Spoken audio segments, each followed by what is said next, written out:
প্রিয় ছাত্রছাত্রীগণ, আমরা একটু আগে যে ফর্মুলাগুলো দেখলাম সেই ফর্মুলাগুলো দিয়ে আমরা এখন একটা প্রবলেম করব।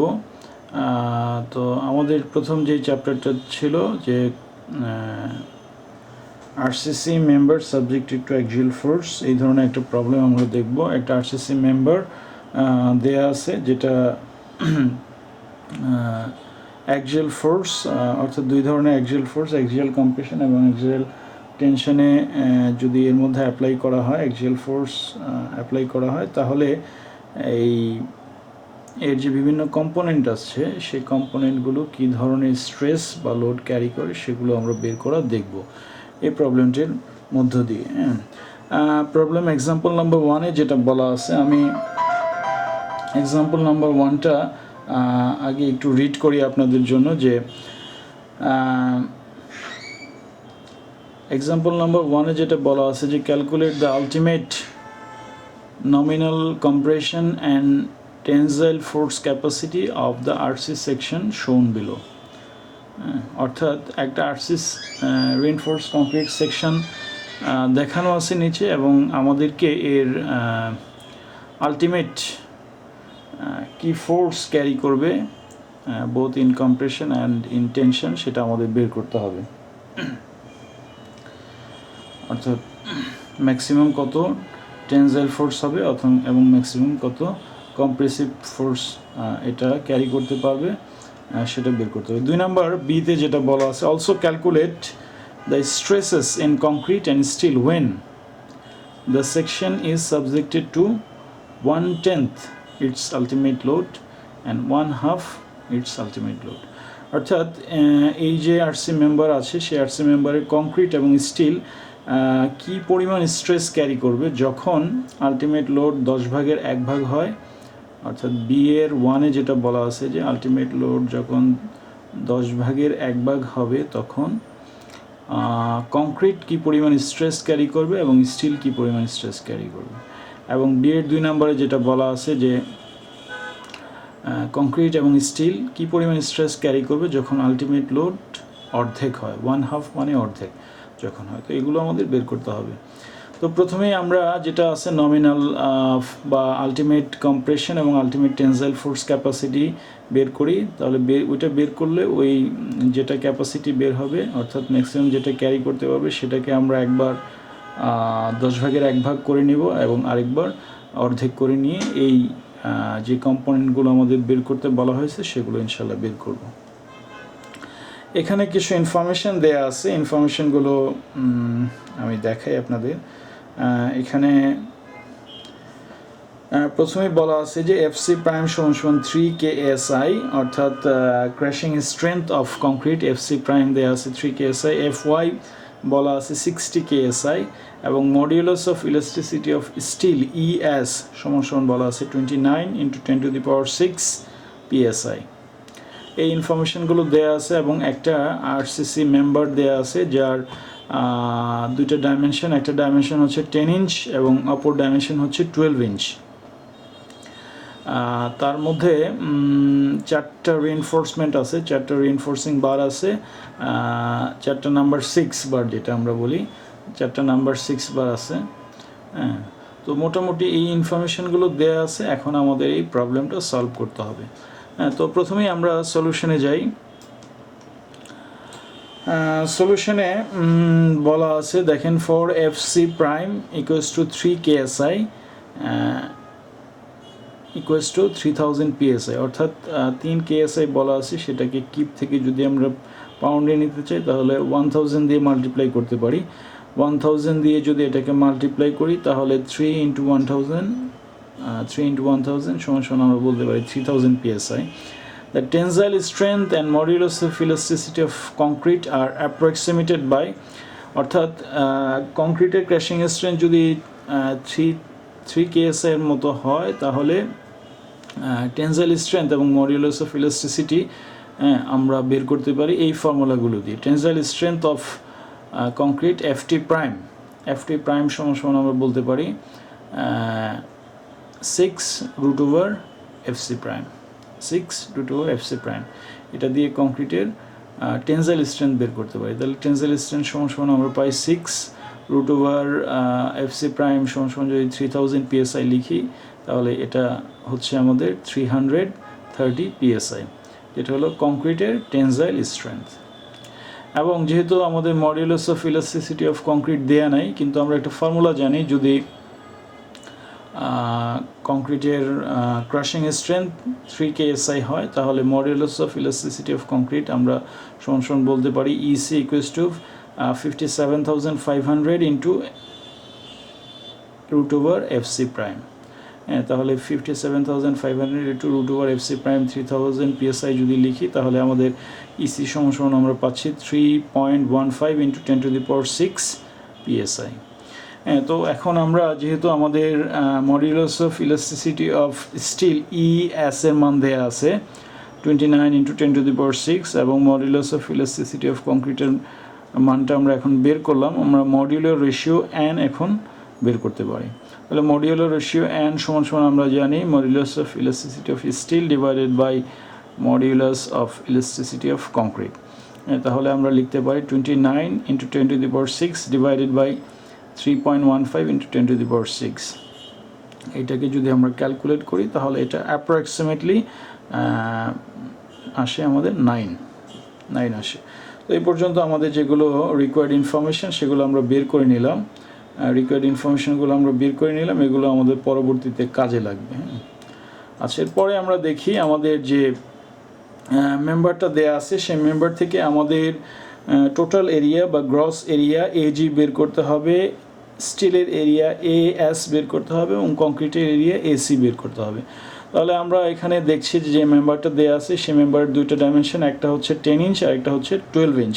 তাহলে টোটাল এরিয়া AG সমান আমরা বলতে পারি 10 into 12 equals to 120 inch square. আচ্ছা, যেহেতু চারটা নাম্বার 6 বার আছে, নাম্বার 6 বারের এরিয়া হচ্ছে 0.44 ইঞ্চ স্কোয়ার, নাম্বার 6 বারের এরিয়া হলো 0.44 ইঞ্চ স্কোয়ার। হ্যাঁ, আপনাদের এই যে বিভিন্ন যে বারগুলো আছে number 3, number 4, number 5, number 6 up to number 10, এগুলো আপনাদের একটু জানা থাকতে হবে। এই ধরনের একটা চার্ট আমি আপনাদের দিয়ে দেবো ইনশাল্লাহ, বা এটা আপনারা ডায়া থেকেও বের করতে পারেন। হ্যাঁ, ডায়া থেকে বের করতে পারেন, কোনো সমস্যা নেই, বা যদি কেউ মেমোরাইজ করতে চান সেটাও করতে পারেন, কোনো অসুবিধা নেই। হ্যাঁ, তো মেমোরাইজ করলে একটু সুবিধা হচ্ছে যে সবসময় ক্যালকুলেট করতে হয় না, সেটা খুব সহজে ইউজ করা যায়, কারণ আমরা যখন এই প্রবলেমগুলো করতে যাব আমাদের এগুলো সবসময় জানা থাকতে হবে যে কোন বারের কত এরিয়া। যাই হোক, নাম্বার 6 বারের এরিয়া হচ্ছে 0.44, যেহেতু আমাদের চারটা নাম্বার 6 বার আছে তাহলে আমাদের টোটাল স্টিলের এরিয়া AS সমান আমরা লিখতে পারি 4 into 0.44, that is 1.76 inch square. তাহলে টোটাল এরিয়া থেকে আমরা যদি এখন স্টিলের এরিয়া বাদ দিই তাহলে আমরা কংক্রিটের এরিয়া পেয়ে যাব। তাহলে আমরা AC সমান লিখতে পারি AG minus AS, which is 1 equals to 120 minus 1.76, তাহলে আমরা পাই equals to 118.24 ইঞ্চ স্কোয়ার। তাহলে এইভাবে আমরা গ্রস এরিয়া পেয়ে গেলাম, স্টিলের এরিয়া পেয়ে গেলাম এবং কংক্রিটের এরিয়া পেয়ে গেলাম।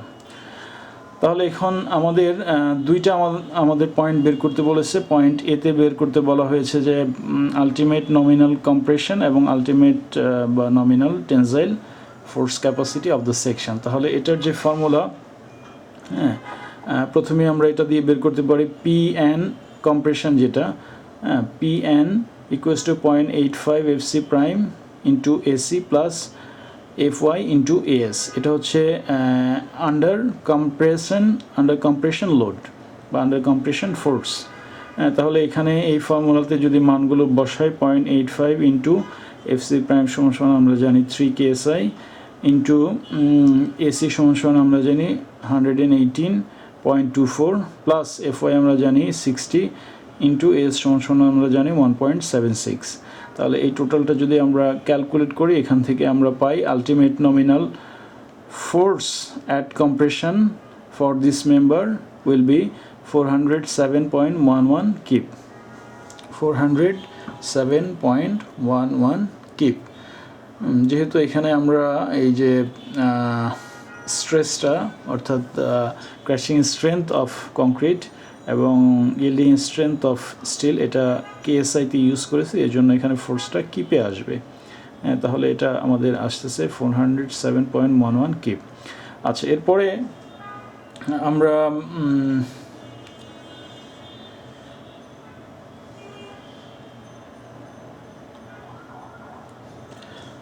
আলটিমেট টেনসাইল ফোর্স ক্যাপাসিটি বের করব। আলটিমেট টেনসাইল ফোর্স ক্যাপাসিটি বের করার ফর্মুলা হচ্ছে আলটিমেট টেনসাইল ফোর্স ক্যাপাসিটি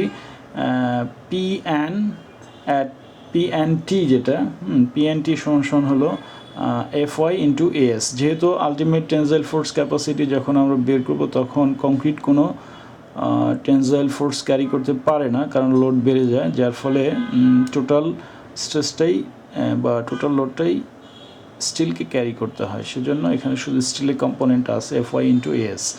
তাহলে FY এর মান আমরা জানি 60 এবং AS এর মান জানি 1.76। তাহলে আমরা পাচ্ছি এখান থেকে ultimate tensile force capacity equals to 105.60 keep.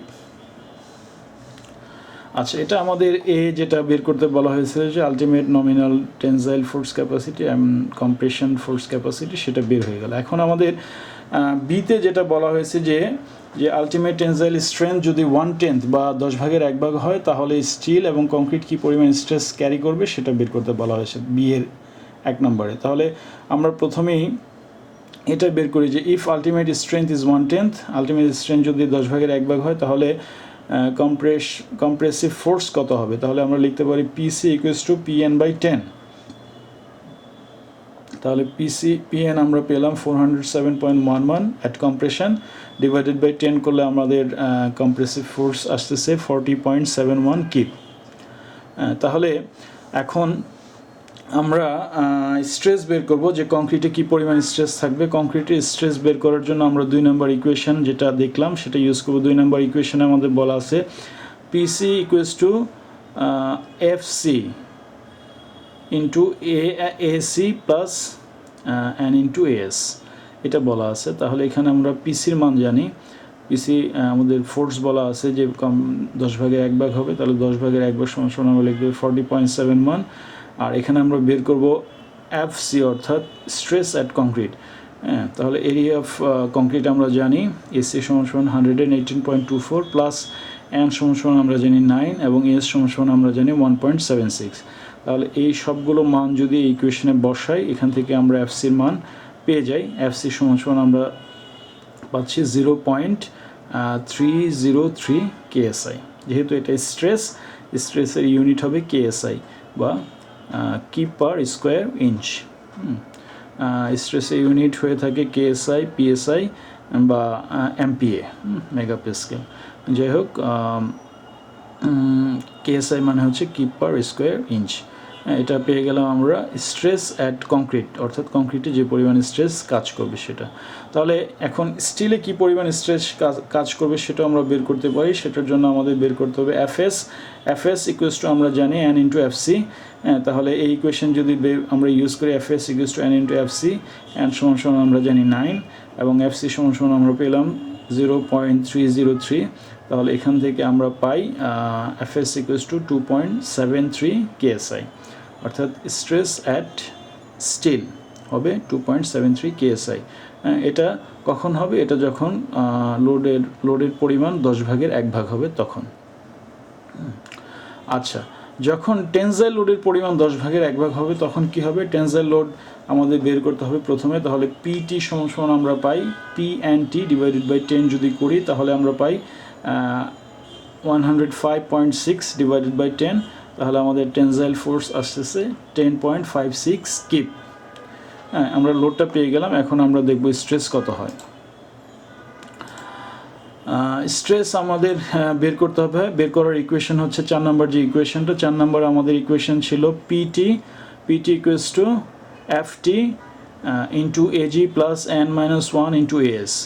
আচ্ছা, এখানে মানগুলো বলার আগে আমি একটু বলে নিই কোন টার্মটা কী আমাদের মিন করে। PT সমান হচ্ছে আমাদের যে force at force at tension. তো যেটা ফোর্স অ্যাট টেনশন আমরা 10 ভাগের 1 ভাগ যেহেতু, তাহলে ফোর্স অ্যাট টেনশন আমরা পেয়ে গেলাম 10.56। আচ্ছা, FT দিয়ে এখানে মিন করতেছে stress of concrete at compression, এটা একটু ভালোভাবে খেয়াল করবেন। এফটি দিয়ে এখানে মিন করতেছে stress at concrete at tension, stress of concrete at tension, অর্থাৎ কংক্রিটে কী পরিমাণ স্ট্রেস থাকবে যখন টেনজাইল ফোর্স কাজ করতেছে সেটা আমরা বের করব। হ্যাঁ, তাহলে আর বাকি টার্মগুলো খুব সহজ। এজি সমান হচ্ছে গ্রস এরিয়া, এস হলো এরিয়া অফ স্টিল, এন হলো মডিউলার রেশিও। তাহলে এখন মানগুলো যদি আমরা বসাই ইকুয়েশনে, পিটি সমান 10.56, এফটি আমরা বের করব, এজি সমান 120, এন হলো 9, এস হলো 1.76। এগুলো যদি আমরা সবগুলো মান এই ইকুয়েশনে বসাই তাহলে এফটি সমান আমরা পাই 0.079 কেএসআই, অর্থাৎ 0.079 keep per square inch stress কাজ করবে কংক্রিটে যখন এটা টেনজাইল ফোর্স 10/1 হবে। আচ্ছা, টেনজাইল ফোর্স যখন 10/1 হবে তখন স্টিলে কী পরিমাণ স্ট্রেস কাজ করবে সেটার জন্য সেটা বের করার জন্য আমরা এই ইকুয়েশনটি ইউজ করব। এফএস সমান আমরা জানি এন ইন্টু এফটি। তাহলে এন এখানে এন এর মান আমরা জানি 9 এবং এফটি আমরা এখানে পেলাম 0.079। তাহলে এখান থেকে আমরা পেয়ে যাচ্ছি এফএস ইকুয়ালস টু 0.71 কেএসআই। এই পরিমাণ অর্থাৎ 0.71 কি পার স্কোয়ার ইঞ্চ স্ট্রেস কাজ করবে স্টিলে যখন টেনজাইল ফোর্স 10/1 হবে। আচ্ছা, এভাবে আমরা বের করতে পারি। তারপরে বাকি যেটা আছে বি এর 2 নাম্বার একইভাবে আমরা বের করতে পারবো, অর্থাৎ বি এর 1 নাম্বার যেভাবে বের করলাম ঠিক একইভাবে আমরা বের করতে পারি, খুব সহজ নিয়ম। তারপর আমি সিম্পলি একটু দেখাই যে if ultimate strength is 1/2 of ultimate load, ultimate strength যদি অর্ধেক হয়ে যায় আলটিমেট লোডের, তাহলে আলটিমেট আমাদের কম্প্রেসিভ লোড কত হবে? কম্প্রেসিভ লোড পিসি সমান আমরা বলতে পারি PN/2। পিএন ছিল আমাদের 407.11 ডিভাইডেড বাই 2, তাহলে আমাদের কম্প্রেসিভ লোড আসছে 203.56 কিপ। তাহলে আমাদের এখন প্রথমেই কংক্রিটে কী পরিমাণ স্ট্রেস কাজ করবে সেটা বের করতে হবে। সেটা বের করতে হলে আমাদের 2 নম্বর ইকুয়েশন আমরা ইউজ করব। 2 নম্বর ইকুয়েশন আমরা জানি PC equals to FC into AC plus N into AS. এখানে আমরা পিসি সমান পেলাম 203.56, এফসি আমরা বের করব, এসি সমান আমরা জানি area of concrete equals to 118.24, N সমান আমরা জানি 9 এবং এরিয়া অফ স্টিল এএস সমান আমরা জানি 1.76। তাহলে এই ইকুয়েশনটা যদি আমরা সলভ করি এখান থেকে আমরা স্ট্রেস অ্যাট কংক্রিট পেয়ে যাচ্ছি এফসি সমান 1.52 কেএসআই, 1.52 কি পার স্কোয়ার ইঞ্চ স্ট্রেস পেয়ে যাচ্ছি কংক্রিটে কাজ করবে। আচ্ছা, স্ট্রেস অ্যাট স্টিল কত হবে?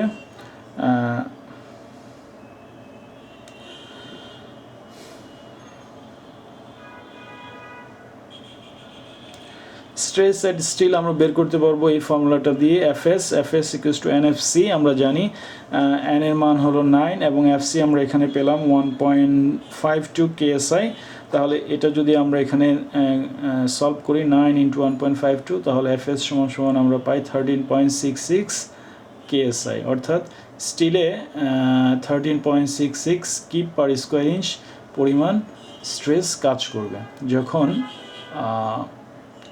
আলটিমেট কি বলে আপনার লোডের পরিমাণ আলটিমেট স্ট্রেংথের অর্ধেক হবে, লোডের পরিমাণ আলটিমেট ক্যাপাসিটির অর্ধেক হবে।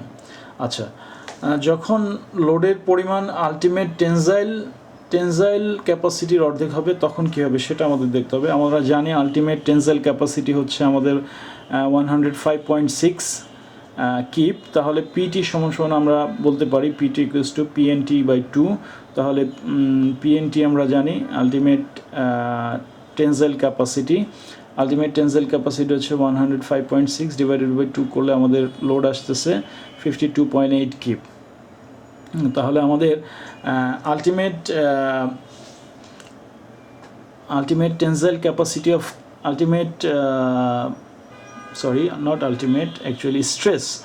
stress at concrete due to tensile force আমাদের বের করতে হবে। তাহলে stress at concrete due to tensile force বের করার ফর্মুলা হচ্ছে আমাদের 4 নম্বর ইকুয়েশন যেটা দেওয়া ছিল PT equals to FT into AG plus n-1 into S. এখানে আমি একটু এক্সপ্লেন করে নিই যে এখানে পিটি আমরা যেটা পেলাম যে আমাদের যে টেনজাইল ফোর্স ক্যাপাসিটির অর্ধেক, সেটা 52.8 কিপ। আচ্ছা, এফটি হলো এখানে stress at concrete due to tensile force, stress at concrete due to tensile force, এটা আমরা বের করব। এজি আমরা জানি gross area and modular ratio AS area of steel. তাহলে এখানে মানগুলো যদি আমরা বসাই, PT equals to 52.8 equals to FT into AG 120 plus N 9 minus 1 into AS 1.76। তাহলে এখান থেকে আমরা FT পেয়ে যাই। FT হলো stress at concrete due to tensile force equals to আমরা পাই 0.394 KSI, 0.394 kip per square inch. হ্যাঁ, তাহলে এটা FT পেয়ে গেলে আমরা এখান থেকে FS এর মানও বের করতে পারি। FS এর মান বের করার ফর্মুলা হচ্ছে FS equals to NFT, N আমরা জানি 9 আর FT আমরা এখানে পেলাম 0.394 KSI। তাহলে আমরা 9 into 3.9 into 0.394 যদি মাল্টিপ্লাই করি, তাহলে আমাদের FS সমান আমরা পাই 3.54 KSI, অর্থাৎ stress at steel due to tensile force হবে এখানে আমাদের 3.54 কিপ পার স্কোয়ার ইঞ্চ। তো এটা আমরা পেয়ে গেলাম। তো আসলে এখানে যেটা আমি একটু আগেও বললাম যে যখন আমরা 10 ভাগের 1 ভাগ বের করলাম, ঠিক একই নিয়মে আমরা অর্ধেক লোড হলে কি হবে, স্ট্রেস কত হবে, বা স্টিলে কত স্ট্রেস হবে, কংক্রিটে কত স্টিল হবে, ঠিক একইভাবে আমরা বের করতে পারি। বা যদি অর্ধেক না হয়ে 2 ভাগের 3 ভাগ হয় তাহলে কত হবে, বা 5 ভাগের 1 ভাগ হয় তাহলে কত হবে, ঠিক একইভাবে আমরা বিভিন্ন নিয়মে বের করতে পারবো। আচ্ছা, এই প্রবলেমটা করার পরে আমি আপনাদের একটা বিষয় একটু বলতে চাই। এখানে যখন আমরা এরিয়া বের করলাম, আপনারা দেখেছেন যে গ্রস এরিয়া আমরা যেহেতু আমাদের টোটালটা সলিড ছিল, আমরা গ্রস এরিয়া 2টা মাল্টিপ্লাই করে বের করে ফেলেছি। কিন্তু কোনো কারণে যদি কোনো মেম্বারে হলো থাকে বা গ্যাপ থাকে, সেক্ষেত্রে আমাদের যেটা করতে হবে যে আমরা যখন গ্রস এরিয়া বের করব, টোটাল 2টা ডাইমেনশনকে মাল্টিপ্লাই করার পরে আমাদের যে গ্যাপটা থাকবে বা যে ফাঁকা জায়গাটা থাকবে সেটা আমাদের বাদ দিয়ে নিতে হবে। তো যেহেতু এখানে কোনো ফাঁকা ছিল না, আমরা বাদ দিইনি, কিন্তু এই ধরনের অনেক ক্ষেত্রে আমি যেটা করি, অনেক মেম্বারে কিছু ফাঁকা জায়গা বা গ্যাপ দেখাই। সেক্ষেত্রে যদি ওই ধরনের কোনো প্রবলেম থাকে, আপনাদের গ্রস এরিয়া যখন বের করবেন, সে ফাঁকা বা গ্যাপ যেটা আছে সেটা বাদ দিয়ে নিতে হবে টোটাল গ্রস এরিয়া থেকে। এটা একটা পয়েন্ট আপনাদের খেয়াল রাখতে হবে। যাই হোক, মোটামুটি এখানে আরেকটা পয়েন্ট যেটা হলো, এখানে নাম্বার 6 বার ছিল, এখানে অন্য ধরনের বার থাকতে পারে। যে বার থাকুক সেই বারের এরিয়া জেনে আপনাদের কীভাবে বার কী বলে এএস বা এরিয়া অফ স্টিল বের করতে হবে। এছাড়াও লোড এখানে আমরা 10 ভাগের 1 ভাগ বা অর্ধেক বললাম, বা যেটা আমি একটু আগে বললাম যে এখানে আরও বিভিন্ন প্রপোর্শনাল লোড হলে কীভাবে বের করতে হবে সেটা আপনারা বের করতে পারবেন আশা করছি। 10 ভাগের 1 ভাগ না থেকে হয়তো 5 ভাগের 1 ভাগ হতে পারে, বা 2/3 হতে পারে, যেভাবেই হোক আপনারা বের করতে পারবেন। তো মোটামুটি এটা ছিল আজকে আমাদের প্রথম ক্লাসের প্রবলেমটা এবং আমাদের ফার্স্ট চ্যাপ্টারটা। আমি লেকচার নোটগুলো আপনাদের ক্লাসরুমে আপলোড করে দিয়েছি ইতিমধ্যে। আপনারা লেকচার নোটগুলো দেখবেন এবং লেকচার নোটের সাথে মিলিয়ে ভিডিওটা দেখবেন, তাহলে আপনাদের বুঝতে সুবিধা হবে। এবং তারপরে যদি কারো কোথাও প্রবলেম থাকে, ডেফিনেটলি আমাকে ক্লাসে জিজ্ঞেস করবেন। আমরা ক্লাসে এগুলো যদি আপনাদের কোথাও বুঝতে প্রবলেম হয়, সেগুলো সলভ করার বা ক্লিয়ার করার চেষ্টা করব। মোটামুটি এটাই ছিল আমাদের আজকের প্রথম ক্লাসের যেই পার্ট সেটা। তো আরসিসি একটা বেশ গুরুত্বপূর্ণ কোর্স আমাদের এই টোটাল বিএসসি প্রোগ্রামে। আশা করি যে আপনারা সবাই অত্যন্ত গুরুত্বের সঙ্গে এই কোর্সটা করবেন এবং এটা থেকে শেখার চেষ্টা করবেন, যাতে করে আপনারা ফিউচারে নিজেরা আপনারা এই কোর্সে যেটা শিখবেন সেটা যাতে কাজে লাগাতে পারেন আর কি। হ্যাঁ, মোটামুটি এটাই থাকবে আমাদের আজকের ক্লাস। সবাইকে ধন্যবাদ জানিয়ে আজকের ক্লাস এখানেই শেষ করলাম। সবাইকে ধন্যবাদ।